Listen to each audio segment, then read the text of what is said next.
What does filmed for IMAX mean? It isn't just a movie that'll look great on IMAX's screens. It means that hiding from a sandstorm feels like fear in every flicker. And every triumph is felt in every sound wave. And the things we've only imagined, you can truly experience those too. That's what filmed for IMAX means. Get tickets to experience Dune Part 2 now and IMAX's exclusive expanded aspect ratio. Walmart Plus members save on meeting up with friends. Save on having them over for dinner with free delivery with no hidden fees or markups. That's groceries, plus napkins, plus that vegetable chopper to make things a bit easier. Plus, members save on gas to go meet them in their neck of the woods. Plus, when you're ready for the ultimate sign of friendship, start a show together with your included Paramount Plus subscription. Walmart Plus members save on this plus so much more. Start a 30-day free trial at walmartplus.com. Paramount Plus Essential Plan only. Separate registration required. See Walmart Plus terms and conditions.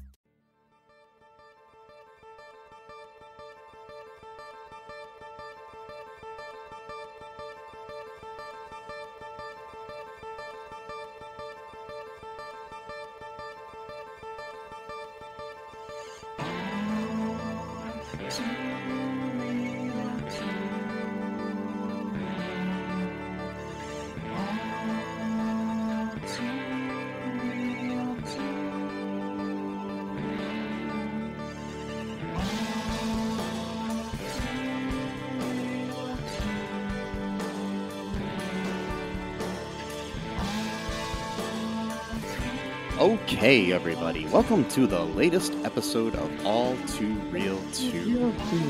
My name is Michael E. Cohen II, and with me, as always, is Sesame. This is the season to be jolly in Carta.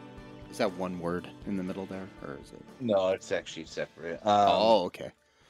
Separate words, which means I gotta pay for each individual word. I was gonna say, do they charge you by the letter or the word? Do actually? Well, I think they charge you by the word. I don't know. And then but either way, I had to pay extra. But which reminds me, folks, donate to our Patreon and check out our TeePublic. Yeah. I change the name every week, and it costs money. It's costing Matt. So. I mean, sorry, I almost called you Matt because I'm dead naming you here, and dead naming me. Yes. Wow. Sorry, there, Sesame. Sesame, wow. I forgot your middle name in Carta, and Wow. So he's paying so much every week. You just gotta give us some money here. I'm going bankrupt here. I mean, make sure you share the show with your friends and check out our social media. I mean, we have Twitter right now. I don't know how much longer, but well, yeah, exactly. For how much the Twitter's not associated with the. I don't know if we have one for the actual podcast, but we do have a Cullen Park one. So I think it's a good idea to just delete the accounts, because who knows what's going to happen with like spies and shit like that and bots and all, And the whole thing's like sinking like the Titanic right now. Anyways, it's hilarious. But I love this. I'm like every day when something new comes out, I just get so happy to read about it or hear about it. It's not gonna be around much long. Oh, it's like the elongated man, except for he's not really being elongated. So, Sesame, I got a question for you. Yeah, sure. What's up? Yeah, have you ever in your life thought, hey, I want to see a Christmas movie directed by a guy that used to direct Blink-182 music videos? Wait, he used to direct Blink? Yes. When? Some of the earliest Blink-182, Darren Doan, the director, co-writer, and star of this movie. Wait, the dude in the car? Yeah, the guy that played Christian White. No way. So he used. I didn't know. I didn't know he was a director of the movie too. I thought he was. Yeah, just an actor. Yeah. He directed the videos. He directed videos for Blink-182 and Pennywise. Pennywise, Jesus Christ! Yeah. Wow. He did like before he He did Blink-182's Eminem's music video. Okay. I don't know that one. But, I don't know all either. He did Damn It. Okay, I know that one. Yeah, Josie. Nope. Okay. Yeah, that's another one of their popular songs. So yeah, those. Yeah. I mean, I was never a huge Blink-182. Me either, but I know those two songs. I know Damn It, mhm. the first record, and I know Take Off Your Pants and Jacket. Yeah. Double pun or whatever, and then yeah, just a pun. Yeah, he directed those. He directed the music video for Jason Mraz's "I'm Yours." And okay, so then, all right, that's very... Buck Cherries Don't Go Away. Kid Rock Redneck Paradise album version music video. Amazing. Yes. How many other music videos did he direct? He's did music video, like they did the Jason Mraz. He did Blink-182 and Pennywise. He's directed at least like 20, I think, here. But mostly just Pennywise, Blink-182, Jason Mraz, and that Kid Rock one. Right. And, so was this like before he became a Christian, or is this still during the time? Or do not know. Probably before. I'm just wondering, just because those are not Christian bands, and I mean, maybe the Kid Rock era he was, but I don't know. Conservative, but I was just wondering because it depends on. I mean, I'm not saying that just because you're a Christian that you can't direct secular music videos, but so according to his IMDb here, he directed the Kid Rock music video in 2013. That was a year before this movie came out. Yeah. Okay. But he did in 2018 direct a music video for Jason Mraz featuring Meghan Trainor, More Than Friends. Which was after. So maybe. Yeah, go ahead. Sorry. Well, I was gonna say that was after this came out. So. So maybe he was just like an actor in the movie. Maybe he doesn't even. No, I looked him up. Okay. All right. Because he co-wrote this, by the way. I see. And he also now currently has hosted previous podcasts, and he also hosts another podcast, the Donecast, which is like a that's his last name. It's like a ultra conservative Christian based podcast. Okay. And then he was also a guest on another episode of a podcast, which I found, which was the Chocolate Knox something, I don't know, podcast, but Chocolate Knox is the stage name or whatever of the guy who played Diondre. Which is one of the I hated that character so much. Yes, we'll get into that. But anyways, I just had to point out the fact that this guy used to direct Blink-182 music. That's videos. hilarious, though. Yeah, and plus too, like the dude from Blink-182 is like obsessed with UFOs and stuff now. Yeah, which is like part of the conspiracy theory sort of milieu or whatever. But the thing is, by the way, we are covering Saving Christmas, which is Kirk, also known as Kirk Cameron's Saving Christmas. That's the fault. Yeah, of course. He's Saving Christmas. Kirk Cameron is Saving Christmas. Yeah. And this was a film, like I said, directed by Darren Doan, who also starred in it, and he co-wrote it with Cheston Hervey. Cheston. Okay. I've never heard that first name before in my life. Yeah, that's a new one. Yeah. It's actually I kind of like it actually. Yeah, I do too. It's like combining Charlton and Heston together, and you got Cheston. Charlton and Heston. Well, I think they're in the comics of this movie, but not appropriate. But I might name my first son if I have a son. Cheston, and then if my son, becomes transgender or whatever, I'll change the name, whatever. Then but so like Cheston and Carta. Don't want to get woke here, God forbid that you might actually consider the fact that your child might be transgender in the future or whatever. But you're not allowed to say that. It's too woke. You gotta be gruff and tough and man up. Anyway, sorry. So this is an award-winning film. Really? Yes. It was nominated for 6 Golden Raspberry Awards and won 4 of them. Okay. Yeah, it won Worst Picture, Worst Actor for Kirk Cameron. Really? I don't think he was that bad of an actor. But yeah, he won. Worst Director was nomination. Also, Worst Supporting Actress, which was Bridgette was nominated. That's Kirk's sister. Yeah, she didn't really have. Yeah. Worst, it did win Worst Screenplay by Darren Doan and Justin Harvey, and Worst Screen Combo, Kirk Cameron and His Ego.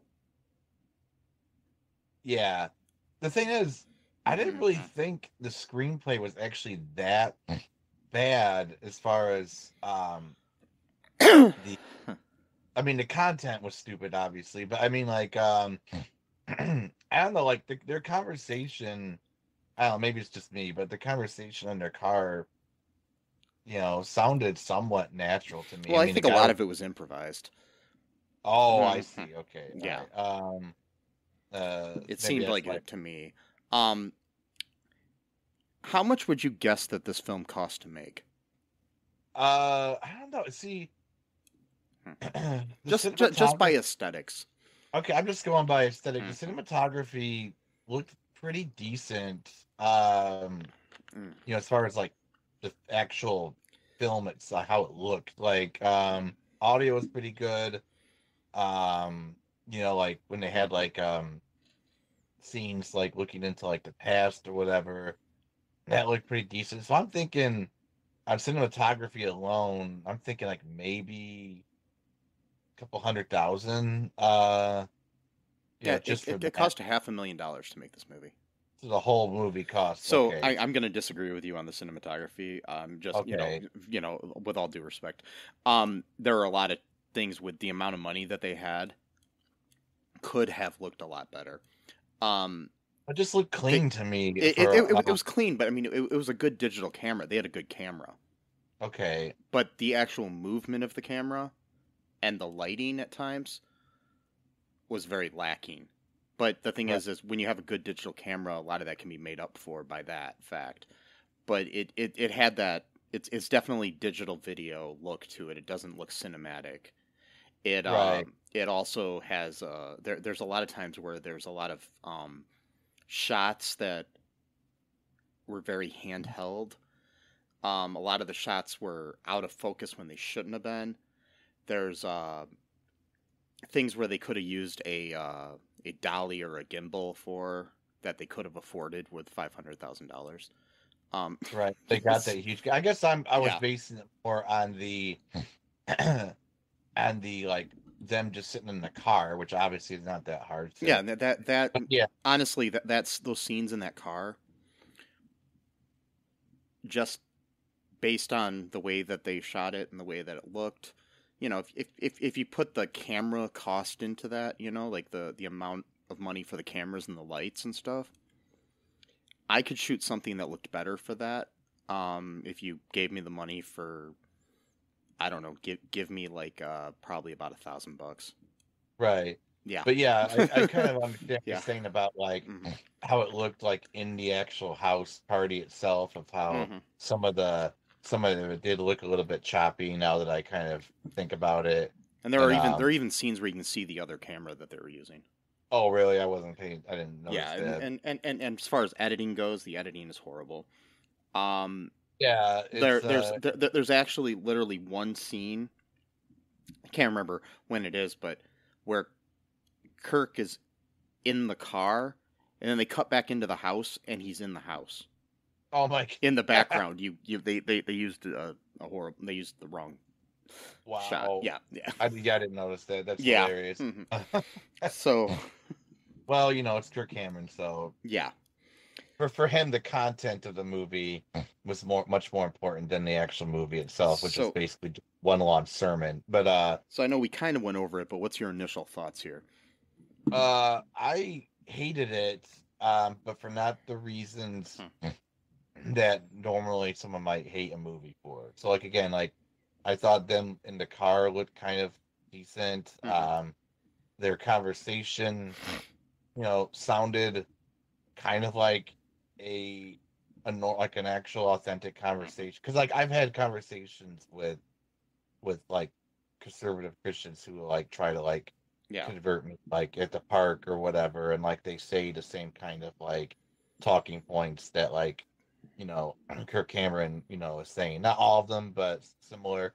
And and I would kind of be the other guy. Like I didn't act like as goofy as this guy was acting, but I would be like, all right, well, show me where Santa Claus is in the Bible, or show me where the Christmas tree is, and all this kind of stuff. So like I've actually had like similar conversations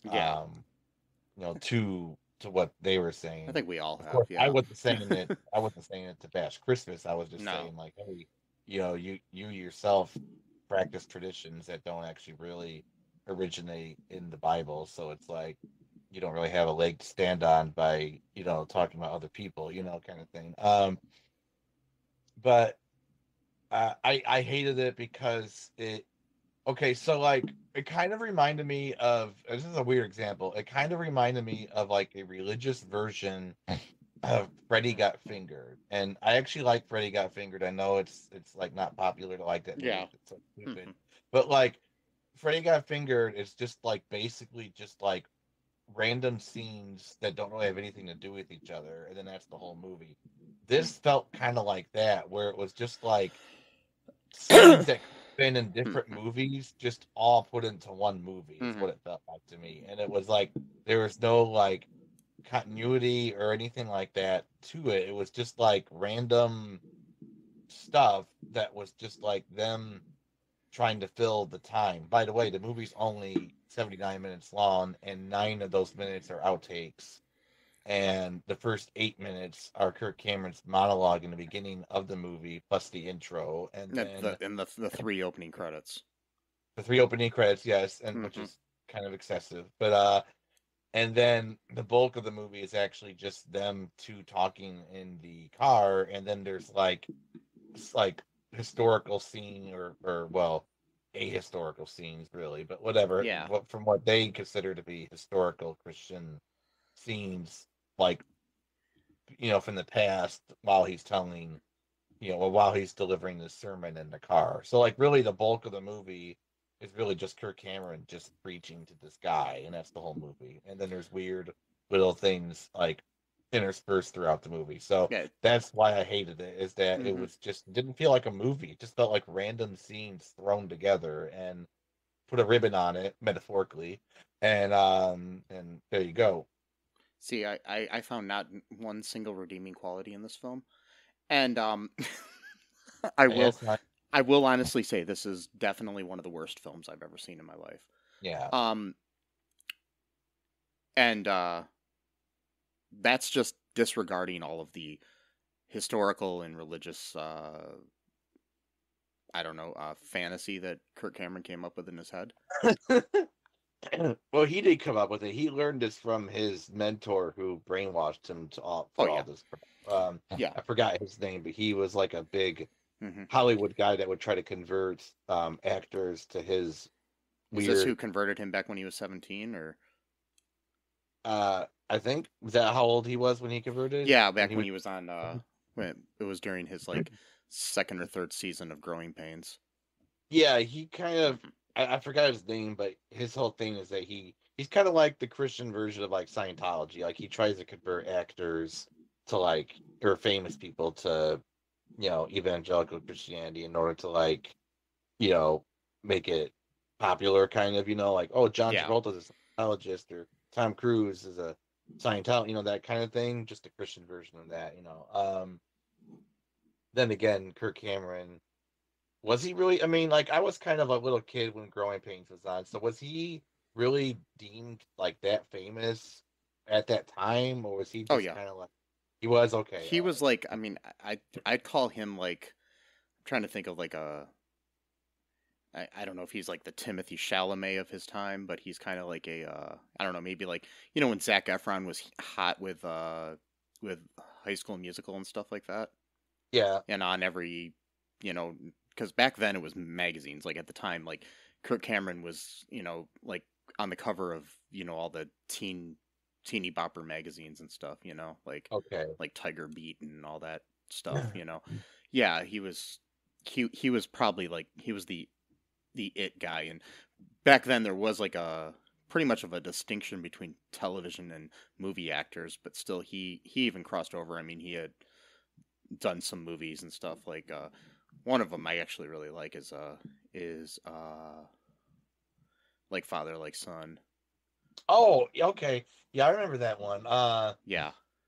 That one did. That was pretty cool. With Dudley Moore. Yeah. I do remember that one. That was neat. Yeah. But yeah, he was, he was the it thing, and basically, honestly, not to, say anything bad about somebody becoming Christian, but when he became Christian, it killed his career. Well, it's because it's because of his choices, like to not do certain things and everything. But he also, it's like he got a woman fired from his show because he was going to refuse to do the show if she stayed on the show because she had done Playboy in the past. Oh, really? See, I remember reading that there was a scene where he was supposed to kiss someone and he didn't want to do that because that too. It was the same actress. Oh, it was? Okay. Yeah, he ended up getting her fired from the show. Oh, that's Julie McCullough. Yeah, he yeah, and then he basically, he fell for his now wife and brought her in as his girlfriend on the show now after that. Gotcha. Okay. Yeah. And so, like, on a related note, is that article you sent me about the other Cameron, is that like his sister? Oh, yeah. She looked like okay. Yeah. Candace Cameron. Right. Candace Cameron Bure is his younger sister. She used to be on. She was on Full House and everything. Yeah. Right. So, okay. Yeah. So he probably converted her then to evangelical Christianity. So they're both terrible people now. But anyway. Yeah. Sorry, I don't mean to be rude, but. Yeah, I mean, there's a thing. I mean, they're both entitled to their own opinions and stuff. It's just the problem where people think that, where like right now, for example, the issue that's going on with Candace is how she said that she moved away from Hallmark Network to this GAC or whatever network to do her Christmas movies that she does because she wants to do things that are more about what was it? The like traditional family values, and we know what that all means. And it was something that the way she like basically emphasized it and everything that made it bad. I mean, no problem with her believing that. That's whatever she believes. That's fine. And if she wants to leave Hallmark and go do that, that's fine too. But she's got to realize there's going to be some kind of backlash, especially when like they're doing the first. Gay Hallmark movie. Like, I mean, they've had gay characters in there, but this is the first like gay love story this year. It's right after she leaves, and stuff like that, and she's right, and she's been very outspoken, which I find really weird because she acted on Fuller House for years with a gay man. So because one of the actors on that show, I mean, it's just I don't know. Well, maybe she made enough money from that, because conservative Christians. Or maybe she was fine working with him because he had played Jesus in a miniseries, so it was okay. Well, that might even be worse, though. From there, how they think. But again, like conservative Christians are known to compromise their values when it's expedient to do so because they don't really have any morals. But anyway, that's a whole other thing. But yeah, but this isn't about her because she's not in the movie. Her sister is. No, she's not. But yeah, her sister Bridgette is though. Yeah. Oh, that's her sister. I mean, they're both. Yeah, that's both their sister. Yeah, that's all right. Yeah. So I think we're like trying really hard to not talk about the movie because so let's jump in here. What? I mean, not a lot happens, but what happens here? Yeah, exactly. Not a lot happens. So, again, we begin with like the 3 different beginning credits with like the multiple companies that funded this great film. And Liberty University, of course, funded a lot of it, and then which is Jerry Falwell's school that he created way back in the 80s or whatever, and then his son's now the leader of, or was. He's gone. Watch the documentary God Forbid on Hulu. I will. Free advertisement right there. Go ahead. Yeah, I will watch it sometime. But so Kirk Cameron he starts the movie with like a monologue, basically talking about how much he loves Christmas, and he loves everything about it. He loves the trees, the presents, the lights, the hot chocolate, whatever. And then he goes into your but by the way, the hot chocolate, the mug was empty. Oh, it was? Oh, wow. It's obviously empty. There's no way he's drinking any hot chocolate. And then he says, "Are they going to tell us that it was made by pagans?" And actually, it was made by Aztecs. So, yeah, it's weird. So yeah, he goes. I didn't realize that. Why would he? Whatever, fine. Maybe he would make him cough if he was drinking. I don't. A lot of times in movies, people drink out of. Even big budget movies and TV shows, the cups are empty because it's just easier to deal with. But okay, gotcha. But it's all about how you act and actually hold the mug to make it seem like there's something in it. But he, he wasn't doing that. Wow. No. So he goes on this thing, and then predictably he goes into the sort of evangelical conservative talking points about how he's like, on the one side we got people saying that like it's fine if you celebrate Christmas private, you take that stuff and you put it into the confines of your homes, and just don't spread it outward, don't make everyone see it, which again I've never heard any non-Christian ever say in my entire life that Christians should only celebrate Christmas in the confines of their home, at least in this country. Obviously in other countries like Saudi Arabia, where Islam is like the only religion that's allowed to be public, okay, I get that, but like in America, really? Like, I'm sorry, Christmas is now a 2-month affair. It used to be a 1-day affair, then it became a 1-week affair, then it was a 1-month affair. Now it's a 2-month affair. I mean, pretty soon it's like right after Halloween they start playing Christmas music on the radio. So I don't know where he's getting this information from. It's obviously disinformation and a persecution complex that he's got, where like he's thinking like there's people out there trying to stop Christians from celebrating. You mean this movie has disinformation in it?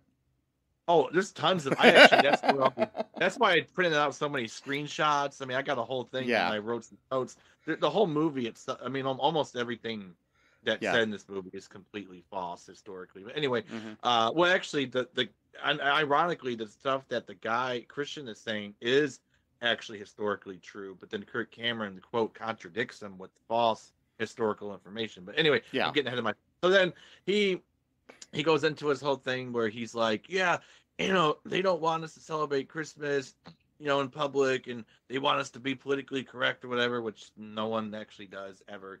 Like saying happy holidays doesn't mean that like Christmas is canceled.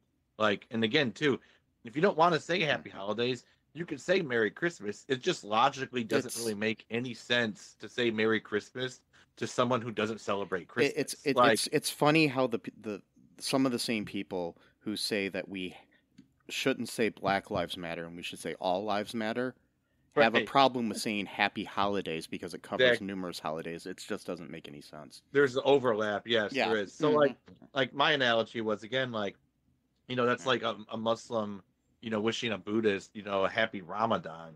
Technically, you could say it. It just it's like, okay, I don't celebrate Ramadan, but thanks, I guess, for the greeting. Like, you know what I mean? So it's like, go ahead, say it. The chances that you're going to offend somebody or make them protest outside of your Starbucks or something isn't going to happen. You know what I mean? It's like, what the fuck? That's the thing, though, is that they desperately want that so bad. They want to be persecuted. Yeah. I wrote that in my notes. They, not all Christians, but a very big bulk of evangelical Christians, they like pray for persecution every day because like they want to be martyrs. They want to be like in the story of like the early Christian martyrs. Like, we're just like them. Like, they wouldn't let us celebrate Christmas, and they persecuted us, and they made us practice within the confines of our homes, and then they wouldn't even let us do that. And like, literally nobody cares. Nobody. Like, even atheists don't give a shit. They're like, okay, practice Christmas, whatever. Like, but in their minds, there's like this monster out there who's like uprooting Christmas trees and like throwing them into bonfires, and it's like, you Christians never are allowed to practice Christmas ever again. They're like, well, we got Christ on our side, and we're not gonna give in. And it's like, you guys, like, it reminds me of that Jordan Peterson meme where like he's setting up like all these monsters, and then like he's like crawling on the floor in the fetal position, and it's like literally stuff of his own creation that he's like, anyway. So he goes on, and then he's like, but what's interesting about this movie is that there was a limited allotment of unorthodox interpretation of Christmas that I was surprised that Liberty University would actually sign off on, because of how conservative they are. So like, he's like, and the other camp is actually coming from within our side, like from within, who's saying that like we shouldn't celebrate, Christmas at all because it comes from all these pagan traditions, and like, and both sides are wrong. So he's trying to do like the sort of synthesis of like, which again is a cop out, because it's like you're trying to have. I wrote down. Yeah, Liberty University and Cameron want to have their Christmas turkey and eat it too. Oh, that's so clever.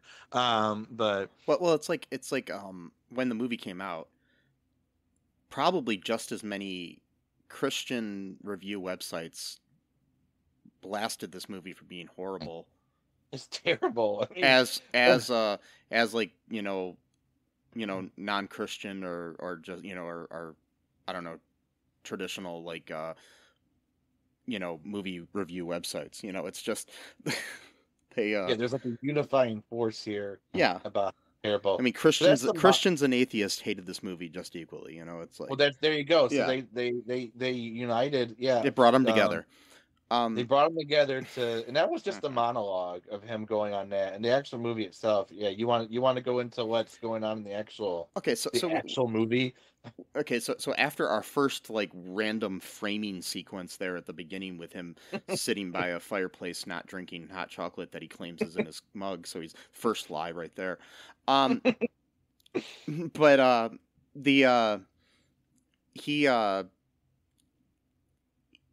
we go to the main, our main narrative. Okay, is we're at a Christmas party at, I think, his sister's house. Yeah. So Cameron's attending this. Kirk Cameron's attending this party, and he notices his brother-in-law, who is named Christian White. Wow. Not just Christian. His name is Christian White. Whoa. You can do with that what you will. That's their demographic right there. Yeah. They're just open about it. Yeah. Because he's kind of like, being like a little, stick in the mud at the party. He's over not celebrating with the other guests. And so first off, before all this happens, we do have this random, our black comic relief, played by David Shannon, who goes by, what was it? Chocolate Knox on his podcast, Chalk Knox or something like that. Yeah. Anyways, he plays a character named Diondre, who is over the top stereotypical African American. I'm not trying to it's like I mean, not trying to downplay it. I don't know if that's how the guy actually acts. I only watched a few minutes of one of his podcasts to see if he did, and he didn't really seem like that in that. Like, he was doing this over the top character for the movie. So, anyways, he comes over, talks to our protagonist here, Christian, and he starts going on this like random, obviously just improvised speech about how they're taking away the fun shirt Fridays at work or something. And how it's like a conspiracy theory, and then and one point, like, he's talking, and I don't think he meant for this to sound like this, but he's saying, he raises his fist and he's like, straight power. I don't think he meant it like straight, like. Did he say that? I didn't know that. Wow. Yeah, there's one line, like, he's just like, he's going off. I noticed he's just going, and like, I think he just meant like straight power, not like straight people power, but like, I don't know, it might have been a subliminal thing. Yeah, I don't know, but it was in there, and I'm just like, okay. Knowing the people who wrote this, or it's just random. But he's going off on this little conspiracy, and even the movie gets bored with him talking. Right. And the audio cuts out, and we just start hearing like music over it. And Christian's just like staring at him. Yeah. Like not even really taking it in. Yeah, and I think at one point he said that this is that like, I'm not allowed to say Merry Christmas anymore, which again is part what I mentioned earlier. And then and there, my people have had enough taken away from them. So I don't know if he meant black people or Christians or both. I don't know. And then because it's hard to tell with this movie of what anyone means. But he probably didn't even know what he was talking about. I don't think so either. I think this was like maybe he got like $50 to be in this movie. I don't know. But like, and I mean, I don't know. I'm not. Maybe he got paid more, but I doubt it was. I'm pretty sure that most of the money for this movie went somewhere that we don't know. It's like some shell corporation, Christian mafia or something. I don't know. Right, yeah, exactly. Our next research project is to figure out where the money went to this from this movie for the proceeds, which I don't think the box office for this movie was $2.8 million. Come on, it was all Christians that saw it. Yeah, so it made its money back. So it made a profit. That's ridiculous. Oh my god, that's fucking ridiculous. It made like almost 5 times as much money. So it's just wait, this actually came out in theaters? Yeah. No, this wasn't like a straight to DVD movie. No, this was released into theaters. Oh my god! So it debuted. According to Wikipedia, it debuted on 410 screens on November 14th of 2014. Oh my god! On its first weekend, the film came in 15th place with ticket sales of $992,000 and $87. Sorry. With a per screen average of 2,420. In its 6-week run, it made up that $2.8 million. It was all evangelical Christians, I guarantee you, who basically pulled in their resources to make sure this movie made a profit. Yeah. Oh my god. So yeah, so we've got Diondre going on his little spiel, and then eventually, Kirk's like curious where Christian is, and he's over moping. So Christian ends up going outside and sits in his car. I'm just glad it wasn't in a garage, and he was gonna kill himself with carbon monoxide or anything. But anyway, so the that would have made the movie into a different turn altogether. It would have actually gave the movie some gravitas. That's all I'm saying. Wow. If Kirk was actually going out there and saved Christian's life, I might have actually cared more about this movie. That's like the stakes of the film. Like, we got to make sure he lives through this. That he has like some dream state of Christmas being good or something. Yeah. And wow. See, it's already a better movie. So we basically we've got Christian is he's upset about the whole commercialization of and consumerism of Christmas. Which he starts out with this little spiel where he talks about how there's this little girl at the store who was crying because she couldn't get what she wanted, and I'm thinking about all the riches I have, and how maybe we should just not give gifts to people, and we should build ditches for water, or wells for water for people, and and donate money to shelters and all this other stuff, whatever he said. And then I thought, yeah, this guy's making sense. I mean, I agree. Don't if you have the money, go ahead and donate it to charity and help out people and stuff. And I'm all good with that. But then Kirk Cameron tells him he's all wrong. Right. Like, wait. Oh, okay. Like, so he's wrong to want to help, villages get water and people not die from starvation and stuff. No, I think he was just saying that, like, you could do both is what he was trying to. Yeah, but the way he says it is like, nope, you're wrong.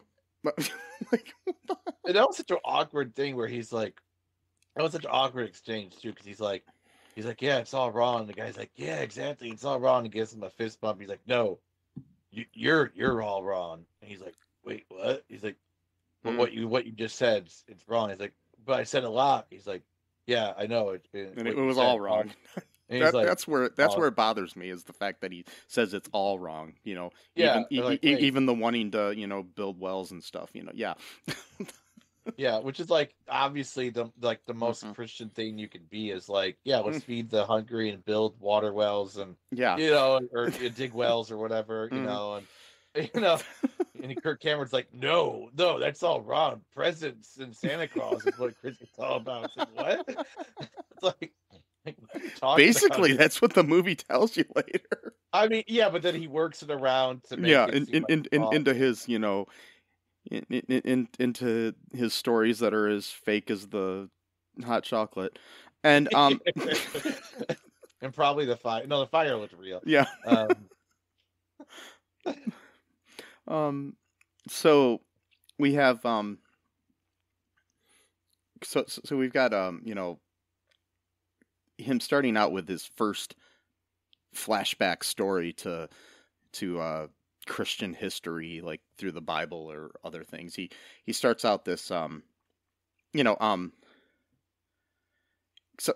other thing that bothers me is the use of the word pagan. Yeah, because it's just people that aren't Christian.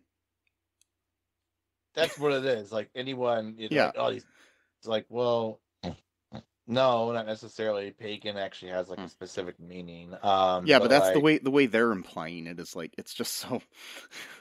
Well, the way they're implying it is that pagan equals bad. Yeah. And the way that Kirk Cameron. Anyway, go ahead. What you talk about his first. Oh yeah, so his first thing he's talking about how.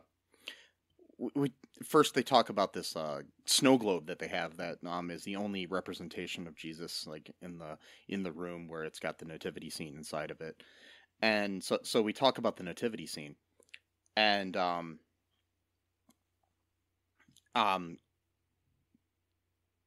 he recites the story of the nativity, and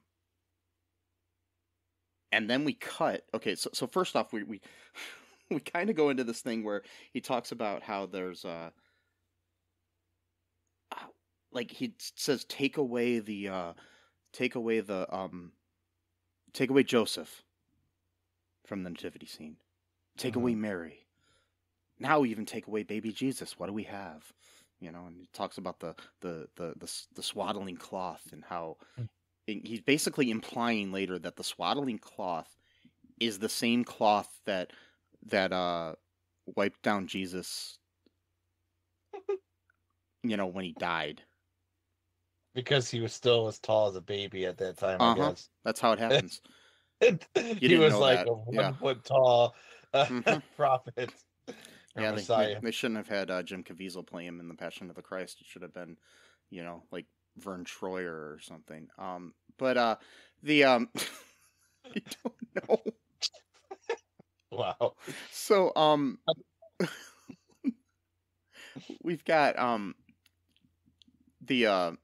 so basically he talks about the three wise men and how they brought frankincense and myrrh. Doesn't mention the gold at all. Right. And says that they used to treat dead bodies in a form of primitive embalming with these things, which is completely historically inaccurate. Yeah, I didn't even look that part up. I was like, really? Are those funeral spices? I don't know. No, they're not. They were just actually the most expensive spices of the time. That's why they were given to Jesus. Yeah. Yeah, evangelical lies. So, yeah, that was all made up. But we cut during some point in this, I can't remember exactly when, to our friend Diondre, and this other character played by Raphi Henly, who is just credited as conspiracy theorist. Okay. And so they're sitting down on this couch. This has nothing to do with the rest of the movie, by the way. No, it's just random. Yeah, and they talk about how they got to hide their mouths for the conspiracy theories because I guess people can't hear if you put your mugs in front of your mouth. And apparently the house is being bugged by like the feds or something. Like, it's like, okay. Or bear with me here. I think I know why they put them in front of their mouths. Well, I know why, but go ahead. Because they couldn't memorize their dialogue and they just had to dub it in later. Yeah. Because it sounded louder than everything else. Yes. And it was, no, I heard that. I was like, this is obviously dubbed. Yeah. Yeah. And it was, but so they're hiding their, their mouths and talking about chemtrails and the war on Christmas and what other, like random, the moon landing and all these other conspiracy theories.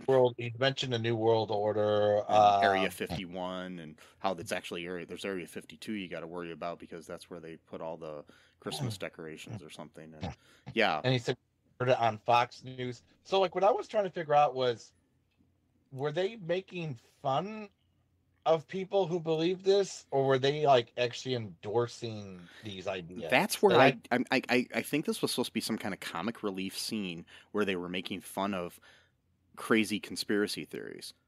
But they believe in some of these conspiracy theories. Exactly. So that's where it got confusing. But I don't know if they. No, the thing is maybe Kirk doesn't believe in these conspiracies, but other ones. So it's like.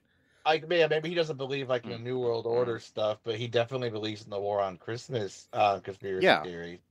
Yeah, it was weird. I mean, we get the end of that scene later in the credits, where they say what we got to do now is then have Kirk Cameron save the day, and then they do a freestyle rap about it.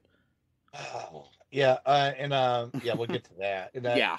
And I couldn't tell. And again, I'm not trying to like disparage the actor who played Diondre, but like I couldn't tell if he was like agreeing with the guy or if he just felt like really uncomfortable, because like at first it sounded like he was like, oh shit, like I'm in a conversation with the conspiracy theorist.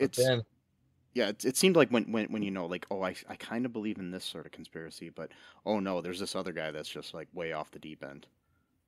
But I couldn't tell, but it seemed like he switched between agreeing and be like, whoa, like, and it was just, again, maybe bad acting, or I mean, not to disparage him, but I don't know. And then well, I mean, it like I said, it did seem like one of those conversations, like say you start out a conversation and somebody's like, even if it's something innocuous, like, oh, I really like, Foo Fighters, and then they start to go into like this long diatribe about the Foo Fighters, and you're just kind of stuck in this conversation where it's just like, yeah, I kind of like that one Foo Fighters song, and that's all I really like, but I'm kind of just stuck here, right? That sort of thing, yeah.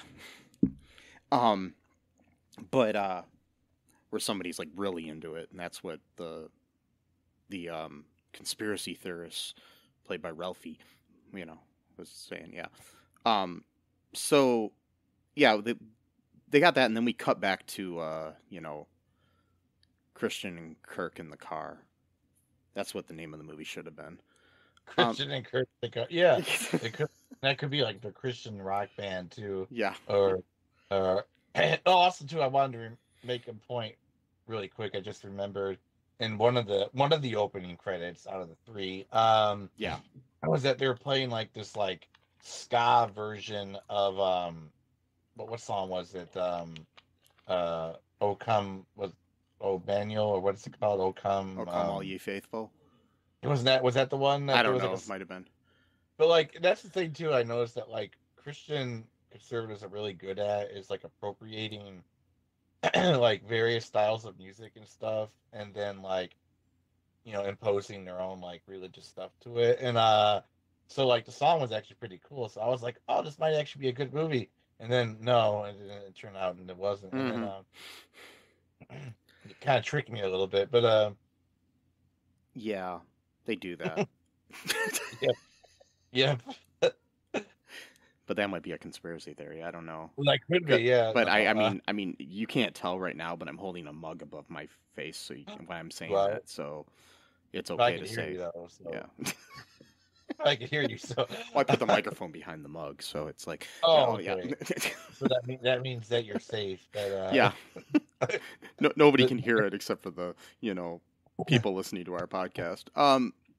The empty mug. Oh, by the way, too, that also reminded me. So there actually was one scene where Kirk Cameron actually was giving real hot chocolate to the kids, and it was like, why couldn't you just drink real hot? Maybe he doesn't like hot chocolate. I don't know. And then I think those scenes were shot on different days too. So probably were. I don't know. He's like, yeah. I'm the hot chocolate guy, or I don't know. He probably didn't say that, but like, and he's like, I don't know. And it was just weird. And they should have made Diondre because his name in real life is Chocolate Knox.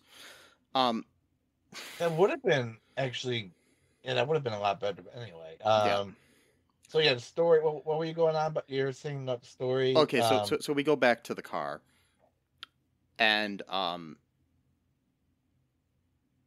so they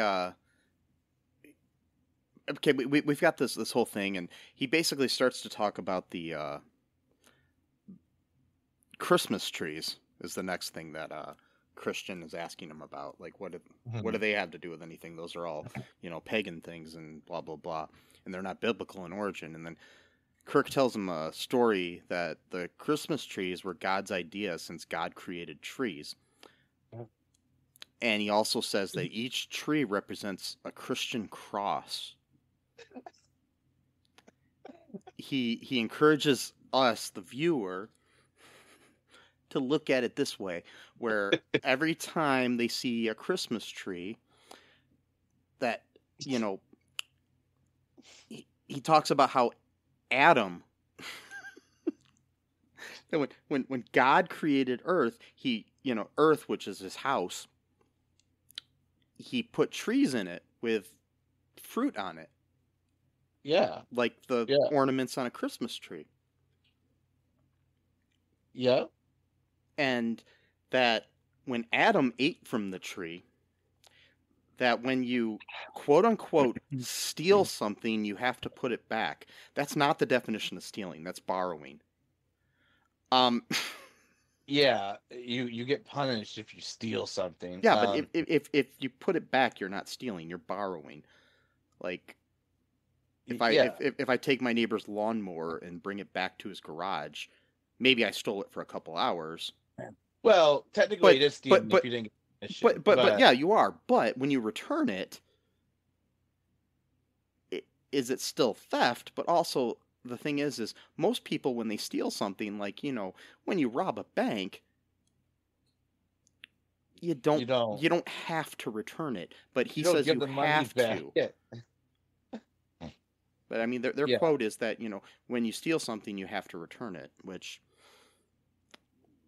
It's a weird story. Yeah, he's trying, and he's doing Christian historical revisionism. Here's what he's doing it really well. I mean, I'll give him that. But he says that he took that fruit, and so the fruit is now inside of him.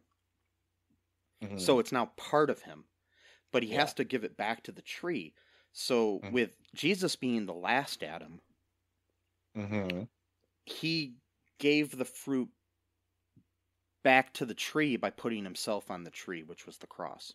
Yes. And so that's why we have Christmas trees. Yeah, and I even wrote, that's like such a bizarre, and that's what I meant too about Liberty University signing off on very unorthodox interpretation of the Bible. I've never heard that. That's no, but I don't think, I don't follow a lot of preachers or whatever, but I'm willing to bet some amount of money that's very unorthodox interpretation of like how to work in, because again, it's one of these things, and I noticed this with a lot of fundamentalist religious people, not just Christians, but anyone, where they always have to justify everything they do, even if it's like secular, by saying, well, actually no, it actually comes from our religion. And that's what allows us to do it, even if you have to. And what I wrote too is they have to pull a Christian hamstring by.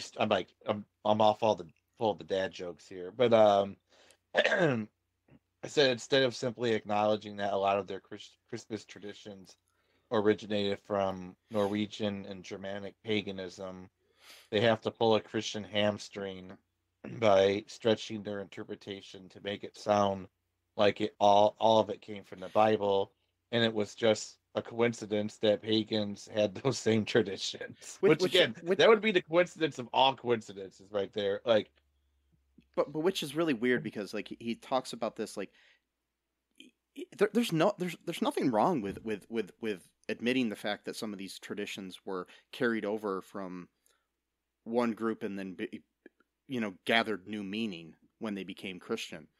There's nothing wrong with that.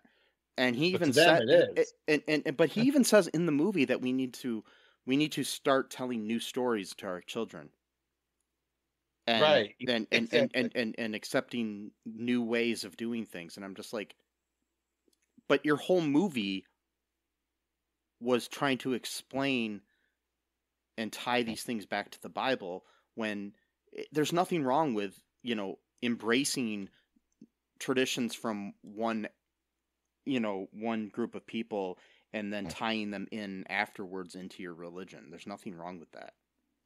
No, there's not, but to them it is, and that's the whole problem, is that they're so focused on biblical literalism, well, not even literalism, just having everything, because obviously none of this is literal, but making everything go back to the Bible, or at least the original founders of the religions, or their first followers.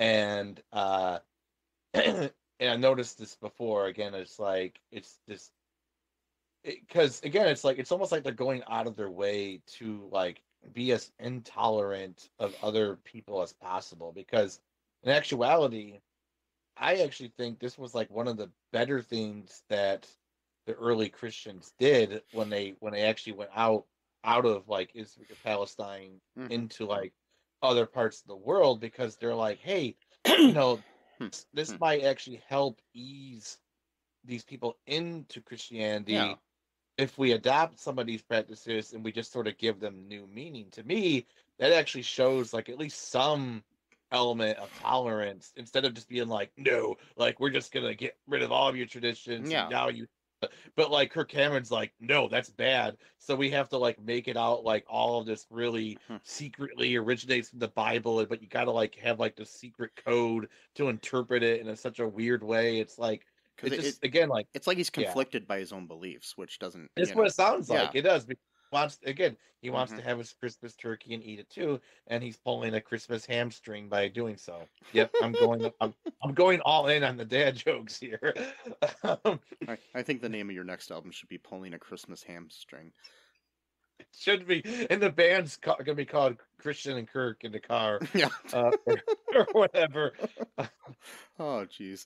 Well, that's one of their songs. Oh, jeez. Wow. So, another thing that he ties in, I mean, this is like probably later, but I just find funny is he tries to tie the Nutcracker dolls around that are near the nativity sets to represent Herod's soldiers during the massacre of the innocents. It's like, wait a minute, but the Nutcrackers aren't they good guys in the Nutcracker story? Yes. So it's like, wait, so Herod's soldiers murdering babies and then trying to murder Jesus are the good guys now. What are you talking about, dude? Maybe this is the real conspiracy. Now, hear me out. So we got the conspiracy theory guy talking about the New World Order and war on Christmas. What if? And again, I'm just hamstringing here. Christmas hamstringing here. Is what if Kirk Cameron this whole time has been almost like a sleeper agent who's been pretending to be a evangelical Christian, and he's seeping in all of these anti-Christian ideas in order to destroy Christianity from within? That would be like a long con, right? But or a long conservative rather. And then and sorry. Oh boy. I don't know. I doubt it. I know it's not true. We can hope. Anyway, so the wow. Anyways, Christian is easily convinced by all these things too, which I think is hilarious. Of course, like no pushback at all from Christian. He's like, "Oh, I never saw it that way.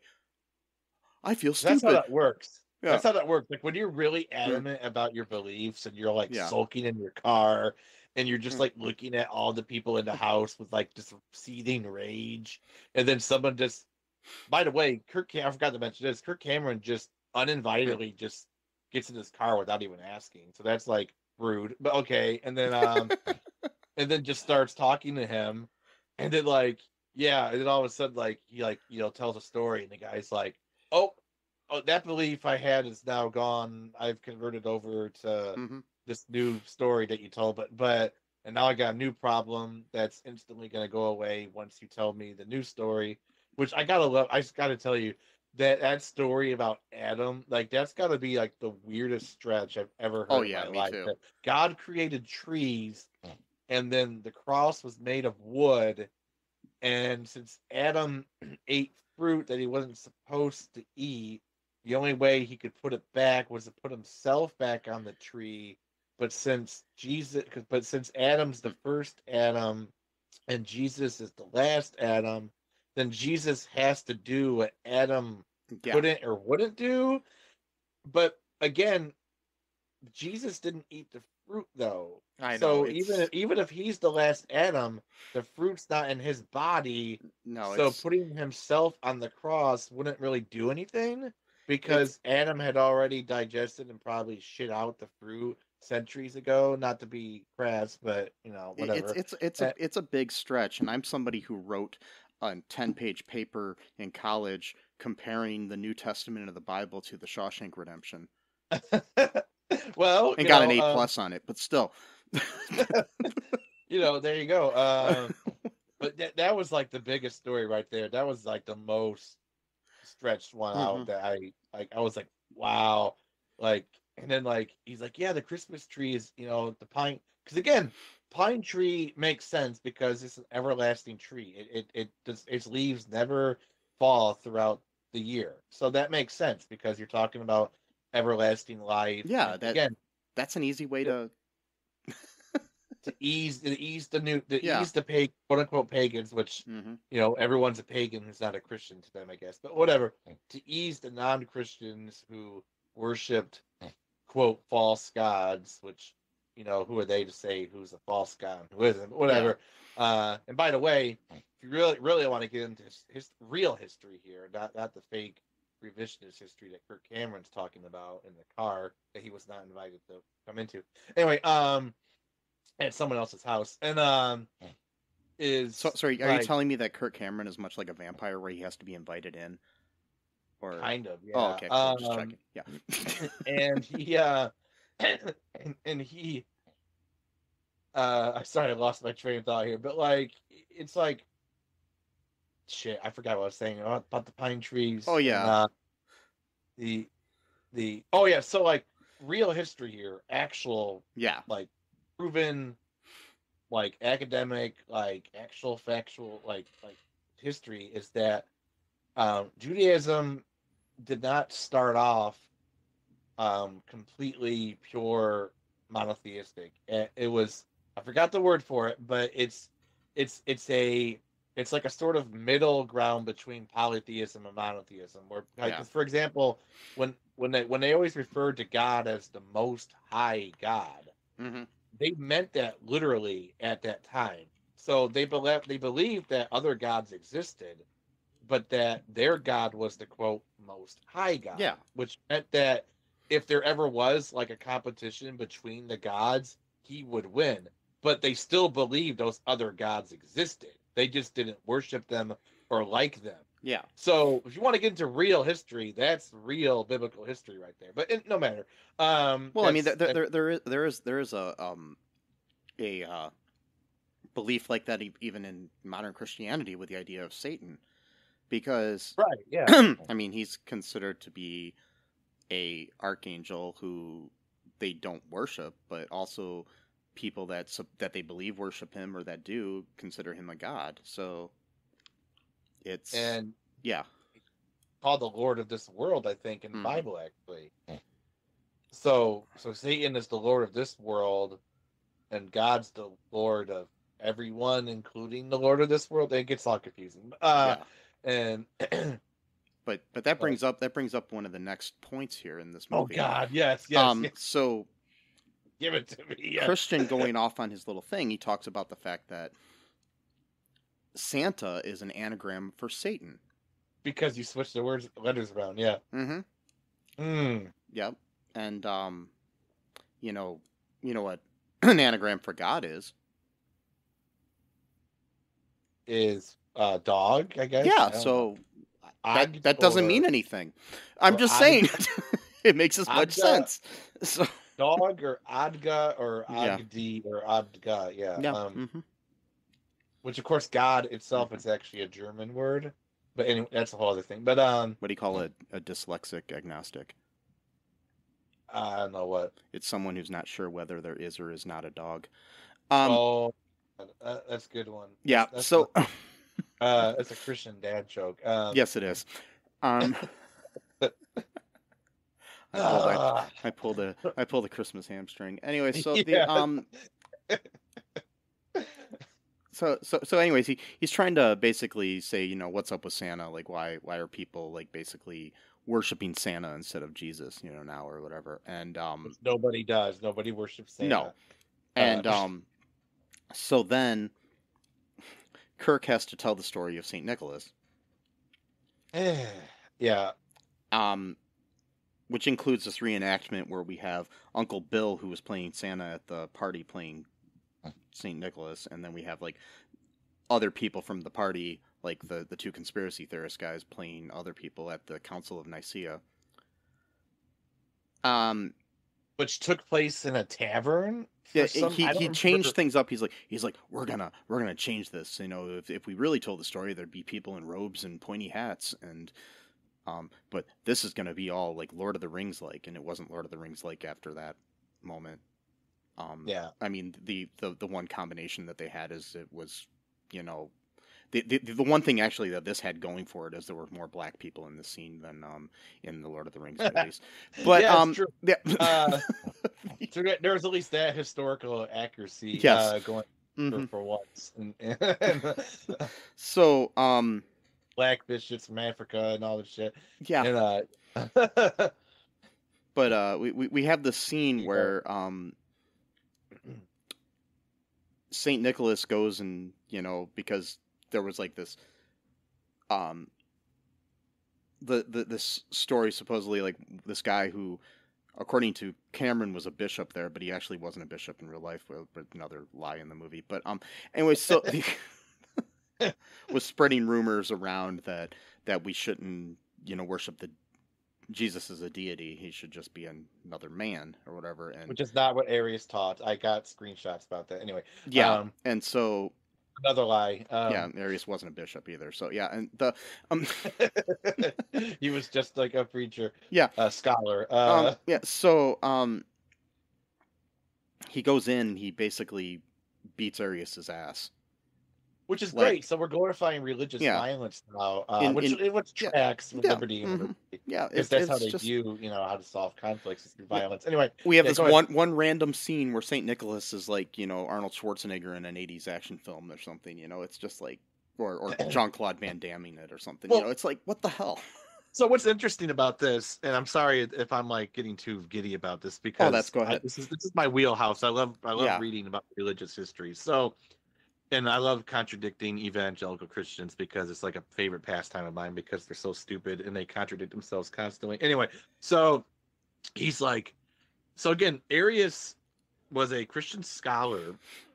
I got to emphasize that, a scholar of Christianity. Yeah. Which means he's read the Bible probably multiple times over, or at least because back then they had like manuscripts and it wasn't like the full Bible that we have now, but he traveled the world to probably gather as many manuscripts as he could, and then studied those probably multiple times over, probably memorized much of it, verbatim, so he can just recite it at will. He studied theology, so this is the guy who knew his stuff, and he merely, apparently, according to Cameron, was bad to have a different interpretation about Jesus than some of the other people was, which made him a heretic, and that warranted Saint Nicholas to viciously beat him. And then, but the phrase he used, which I thought, again, Kirk Cameron being a moron, the moron that he is, he makes it sound, well, he makes it sound like the bad guys are the good guys, but then he uses phrases that, like, the good guys would actually do, but they're actually the bad guys. So he says, so the scene is St. Nicholas has his cane that he carries with him, which I'm guessing that's where the candy canes come from. I don't know. And then they didn't say that. Actually, candy canes are supposedly to mimic the shepherds that, and, so anyways, but we'll that might be it. And then because he was a shepherd, and he said that he inherited a bunch of money from his parents when he died, but then he didn't keep it for himself, and he gave it away to the poor. So okay, that's cool. But then he's like all like sulky. He's like got dirt on his face, and there's this girl like outside the barn, and she's like, "Sir," and he's like, "Go away." And by the way, they showed this part in the beginning of the movie too, but just that part. And then which made no sense. It made no sense. And he's like, "He's here," and he's like, "He is." He's like, "Where?" He's like, "In the tavern, sir." And he's like, "Grab my coat." And then so Arius is like, talking to some people, and he's charismatic, and he's like convincing them of his ideas. And then St. Nicholas comes and he slams his cane on the table, and Arius is like so afraid because, St. Nicholas is so strong and burly and, and then all he does is he just quotes the beginning of the book of John. And he's like, "In the beginning, there was the Word, and the Word was with God, and the Word was God." And then Kirk Cameron's like, "And he put Arius to shame. But not only that, he smited him on his cheek." And it's like, wait a minute. But Jesus says, if someone smites you on the cheek, turn the other cheek. Exactly. So Arius is now the good guy in the story because he's not fighting back. But then you're portraying him as the bad guy in the story, and Nicholas is the good guy. And you're portraying Nicholas as going all medieval on his ass, but like berserk. But he's not. But all he did was slap him, and even so, that's still not good. And it's interesting that the guy that plays Arius is also the guy that plays the conspiracy theorist. See, I thought it looked like it was him. I couldn't tell, but it's interesting that they cast the same character as a conspiracy theorist and a supposed conspiracy theorist from back then, So the heretic back then. So it's interesting. They're kind of trying to tie the two into each other, which I guess is actually kind of clever on their part. It was a little. Yeah. I mean, I'll give him that much. But what's interesting about that, though, is that and then Kirk Cameron also says these were devastating. No, these were desperate times where truth was on the line, and they couldn't be polite in the name of political correctness. So savagely beating someone who disagrees with you means that you're not submitting to political correctness. They're just basically implying that because of modern times too. They feel like that should be done. So well, that's what they're saying. They're basically saying if you're Christian, you should kill or beat people who disagree with you. That's what the movie's saying. Yeah. I mean, so that's great. So I was wondering at first. I was like, why is Liberty University signing off on this unorthodox interpretation? I'm like, oh, that's why. It's because they're saying kill and beat non-Christians or heretics. So it tracks. But anyway, so here's Arius. Yeah. Sorry, go ahead. Oh, you go ahead. I want to talk a little bit about Arius here. Not a whole lot, but go ahead. Because so they totally for one thing, most of the teachings of Arius actually are more in line with what Jesus himself actually said in the Bible, not what Paul or other people said about Jesus, but that's a whole other matter. Yeah. Because there's multiple quotes from the Bible itself where Jesus actually specifically says that the Father is greater than I. Well, okay. So if that's the case, then why is it wrong for Arius to essentially teach the same thing? But that's okay. A whole other matter. But So it says here, in the Arian view, God the Father is a deity and is divine, and the Son of God is not a deity but divine. So Kirk Cameron was saying that, he just wants to turn Jesus into a mere mortal man. Well, that's not what it says. It says, I, the Lord, quote, am deity alone. That's from Isaiah, chapter 49, verse 9. It says, God the Father sent Jesus to earth for salvation of mankind. Oasia is essence or being in Eastern Christianity and is the aspect of God that is completely incomprehensible to mankind and human perception. It is all that subsists by itself and which has not its being in another. God the Father and God the Son and God the Holy Spirit all being uncreated. According to the teaching of Arius, the pre-existent logos, or the word, and thus the incarnate Jesus Christ was a begotten being. Only the Son was directly begotten by God the Father before ages, but was of a distinct, though similar, essence or substance from the Creator. His opponents argued that this would make Jesus less than God, which Jesus himself said that he was. Anyway, and that this was heretical. Much of the distinction between the differing factions was over the phrasing that Christ expressed in the New Testament to express submission to God the Father. So they're saying that. The theological term for this submission is kenosis. This ecumenical council declared that Jesus Christ was true God, co-eternal, and consubstantial, i.e. of the same substance with God the Father. So basically, I have a bunch of screenshots. Basically, Arius it said that Jesus is the Savior, that salvation comes through Jesus Christ. Yeah. And he merely said that Jesus is just not God himself. But that apparently was just such a controversial thing that they made it out like and plus too, so interesting enough, most of Arius's writings don't exist anymore, conveniently, because they probably burned them or destroyed them in other fashion. So most of what we get about Arius's teachings are people who were opposed to Arius talking about his teachings. Well, so I've read lots of Baha'i books, and I've read lots of books written by people who are against Baha'is. Who do you think I'm going to trust on the actual Baha'i teachings? Books written by Baha'is, or books written by Baha'i founders, or books written by detractors of the Baha'i faith? I mean, come on. No. Or any what you need is to go sit in your car and wait for Kirk Cameron to come and you gotta wait for Kirk Cameron. And here's one quote from Arius. I swear to God, it's just the last one.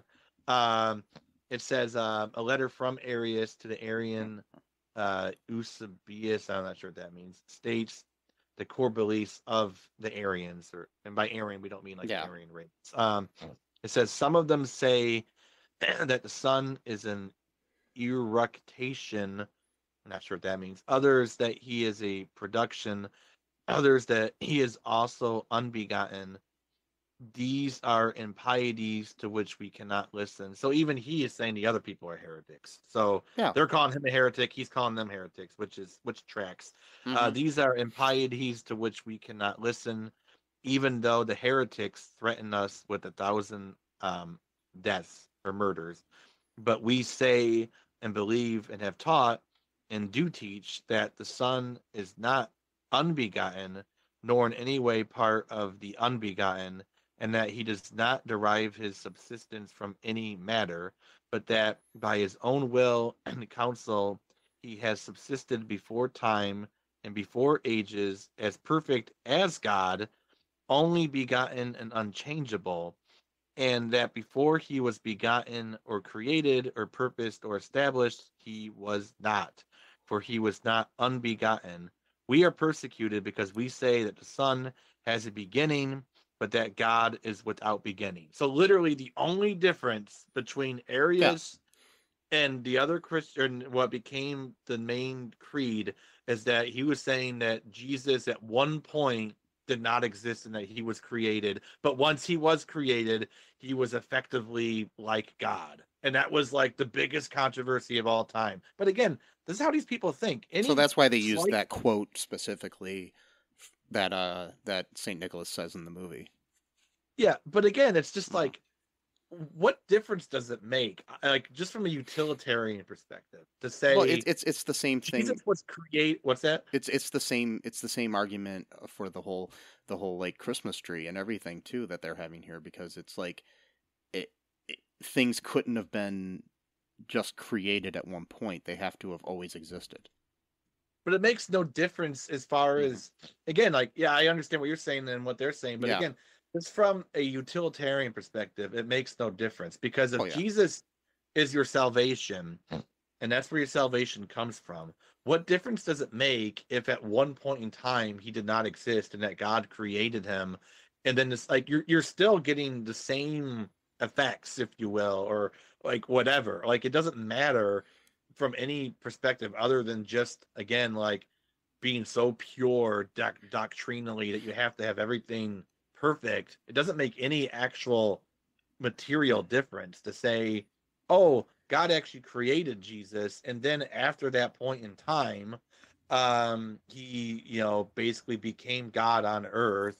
I mean, whatever. No, but apparently, to Kirk Cameron, that was enough to get savagely beaten by Santa Claus. So I mean, truth is more like this movie, as opposed to Citizen Kane. One is kind of perfect, and one is this. So anyway, that's all I gotta say about Arius. So back to the movie here. We've got after this, and Christian finds out that Santa is, kick-ass. He's reassured that, Christmas is cool and all. And so he returns to the party. He does like a belly flop into the presents, and then later on he goes to talk to his wife and apologize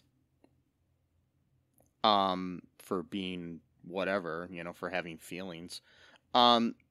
Exactly, for not liking materialist Christmas.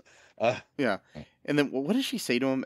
It's like I got something else for you, and she's like something like, "What do you got for me, Big Papa?" Which was the most awkward line I have ever heard in a film is this in movie my got life. Turned into like a pornography film? That's what I was thinking at that. And then he's like, his gift to her was that he organized a hip hop dance to symbolize his love of Christmas. But how did they do this? Because he came straight out of the car. Exactly. Where did he do it? And like, how did he get the time to make calls and okay. Did they go off and rehearse, like, in time past, and this isn't, I don't know. But anyways, maybe Kirk Cameron's got a time machine and was able, maybe that's how he knows all these stories, because he was there. Oh yeah. I trust him then. Anyway, so maybe he see the thing is like, back when he was popular, also Family Ties was also popular, so maybe he was hanging out with Michael J. Fox, and then he got him into the DeLorean, and then he time traveled. Okay. Anyway, so yeah, it makes sense. Yeah, it makes as much sense as anything in this movie. But so we get this breakdance scene, which lasts like over 4 minutes. It was ridiculously long. Yeah, and then so then that ends, and Cameron tells everyone it's time to feast. And then he suggests that the audience organize the best dinner possible for Christmas, but to not forget that it's a celebration of God. So we're supposed to like eat with the characters in the movie? Yeah, I guess so. That's like a weird, like almost like a watch party before that was even like a thing. But you're not actually doing a watch party because they're characters in the movie, not like your friends or whatever. But okay. So, but wait a minute. If they all saw this in the movie theater, were they supposed to like take like turkey legs in the theater and eat it? No, I don't think they meant like right then. I think they meant go home and eat. Yeah. That would be weird. So then we have like weird like outtakes, and then we have a freestyle rap at the end. Oh my god! For like 9 minutes. Yeah. 9 minutes. Okay, Marvel movies don't even have 9-minute long end credits. Maybe scenes, 5 minutes, but Yeah, don't give them any ideas to make this a cinematic universe here. Oh God, the Kirk Cameron the Saving Christmas cinematic universe, like Saving Easter is going to be this next one, and that's the weird thing too. Okay, about that though. So that's a Christian should have actually made that point, but again, they weren't clever enough to do this. But like in actuality, Easter is actually the more important Christian holiday from the religious perspective, because that's when Jesus died on the cross and supposedly saved all of mankind's sins. But the most popular holiday is his birth. It's like weird, but whatever. He could have made that point, because like nobody gives, like hardly anyone gives Easter presents. I mean, maybe candy and stuff, but like it's not like I gotta go Easter shopping a month before, so I gotta make sure I got my Easter presents bought. No one says that. I do anyway. Every year. Oh wait, no, okay. No. But no, the so before we wrap things up here, because we're running kind of late here, but we are. Here's a couple trivia things here for this movie. So shortly after the film's release, it had a 0 rating on Rotten Tomatoes. It still currently has a 0 rating. It was voted the worst movie on IMDb. But anyways, Kirk Cameron went online, and he said sent out a message to his fans. He says, if 2,000 of you out of the 2 million on this page take a minute to rate Saving Christmas, it will give the film a huge boost, and more will see it as a result. So basically, he was trying to juice the numbers. Interesting. So that's like and it still did nothing. And that's my point from earlier, though, is like how the reason why they made their money back is because all the people who saw the movie were probably evangelical Christians, to make sure that the movie made a profit. So, which that's not cheating necessarily, but that's kind of what you're doing is like you're trying to, which again, there's nothing like illegal about that. But and then he went on to blame the negative reaction on haters, pagans, and atheists. See, there it is. Yeah, the pagans. So if you don't like this shitty movie, that is just like a total piece of crap. And then he claimed that there was an atheist conspiracy to ruin the film that was allegedly hatched on Reddit. Oh, okay. Yeah. What a fucking... I hate this guy. I almost... No, I'm not going to say it. But I don't want to get in trouble. But, so his explanation as to why the wise men gave frankincense and myrrh is not supported by historians or religious scholars. The most common explanation is that they were valuable at the time and place. Well, that's the thing. Liberty University, though, doesn't care about history, because to them, the academic study of religion is bad because it's run by non-Christians or secularists, which is not even true, because some of these scholars are actually Christians themselves. But whatever, they don't call them Bible-believing Christians. That's one of their phrases. Is when they say we are Bible-believing Christians. What they mean is that other Christians are not Bible-believing Christians, and what they mean by that is that they just don't believe in their same interpretation. Exactly. So that's what these are code words that they use, and they're not very clever, but they think they're clever because they're stupid. But anyway, so I did write a little bit thing here too, because that set me off. No, go ahead. Atheists and pagans, because nobody liked this shitty movie. It's like, no, it's because your movie sucks. I'm sorry to say. Actually, I'm not sorry to say, but it's just bad. Just get over it. You've been a hack since you left Growing Pains like 32 years ago, or however long it was. You've been in there was another movie I saw of him that was so terrible, and it wasn't the Christian movie, but it was like he was like about some kid who was like a hacker who called himself like Viper or something like that, and it was just like I don't even remember it, but it was like it was one of those low budget shitty movies that's all he could do anymore because he wasn't popular anymore. But anyway, and then so you want to talk about this conservative Christian persecution complex they got.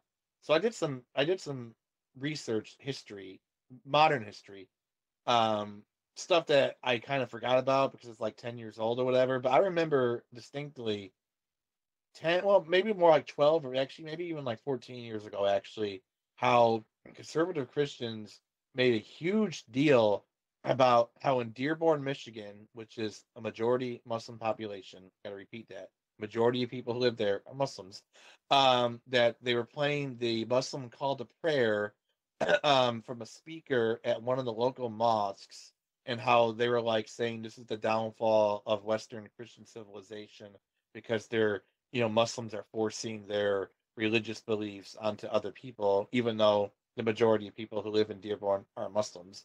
And I was like, well, wait a minute. I live close to a Lutheran church, and they do a church bell every single hour. And one could say, well, that's just because they're telling time. Really? Most of us have cell phones, or at the very least, watches that can tell us the time. We don't need a church bell to tell us what the time is. And historically, the church bell was used, among other things, as well as if like invaders came, they would use the bell to let people know, oh shit, we're being invaded. But like it was used to let Christians know that it was time to pray, because before modern times, church wasn't just like a Sunday morning affair. It was like multiple times a day you would pray, and especially Catholics, which was called Vespers. So the bell was like letting people know, like, oh, it's time to stop working for 15 minutes or whatever to say our prayers. So technically, when a church bell rings, you could make the argument that, oh, well, while they might not be using that to tell people it's time to pray anymore, historically, that is what it was used for. So technically, Christians are forcing their religious beliefs onto non-Christians. But that's okay, because again, it's not about freedom. It's not about, Christians being persecuted. It's in their minds, when they say persecution, what they really mean is other people exist that are not Christians, and we don't like that. Yeah, that's what it means. I mean, I'm not being political. That's factual. That's what they believe. Mm-hmm. And if you actually talk to them and they're honest with you without cameras, they will tell you that's actually what they mean by that. They're like, yes, we don't want Muslims. We don't want to share holidays, which is weird because Christmas, again, because Kirk Cameron contradicts his movie the entire way through. Christmas is all about sharing and being more generous and compassionate to people, which is why we shouldn't share this time with other religious holidays so that they can do their holidays too. Wait, but I thought it was about sharing. Or we shouldn't help, other less fortunate people. We should just have a big feast in our house that has 2 huge refrigerators. Exactly, yeah. So as usual with conservative Christians, especially the Kirk Cameron likes, what they mean by a quote war on Christmas is that they don't like the fact that other people exist and have to share their holiday time with others. God forbid that a holiday that is all about sharing would have to share time with others. Talk about being the Scrooge or Grinch. Yeah. Just saying. Sorry, this movie triggered me in so many ways. It's okay. Well, it's so stupid, and yeah. I was gonna say we have a podcast that's longer than the movie, and well, the movie itself is only 45 minutes long if you actually take away the random scenes that have nothing to do with it. But so, anyways, hopefully the next episode we'll find a less controversial Christmas film to talk about that still is enjoyable to watch, and we will love as much as Kirk Cameron's Saving Christmas. Well, I hope we'll love it more than the Kirk Cameron Saving Christmas. Kirk Cameron's Saving Christmas, the Birdemic of Christmas movies. The Birdemic. Why? Yeah. The tagline. Why did the pagans attacked? Or something like that, or yes. Whatever. Oh gosh.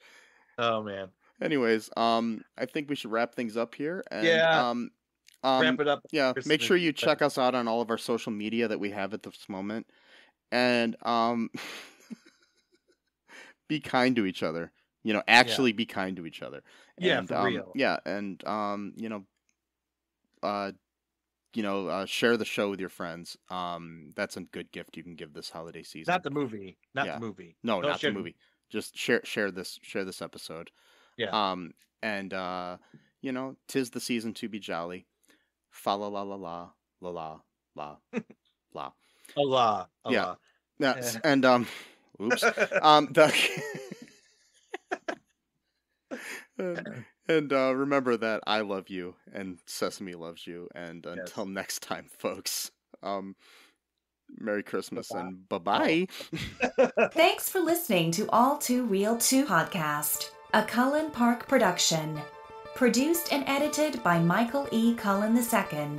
Music by Matthew Hawes. Subscribe and share the show. Visit us at cullenpark.com.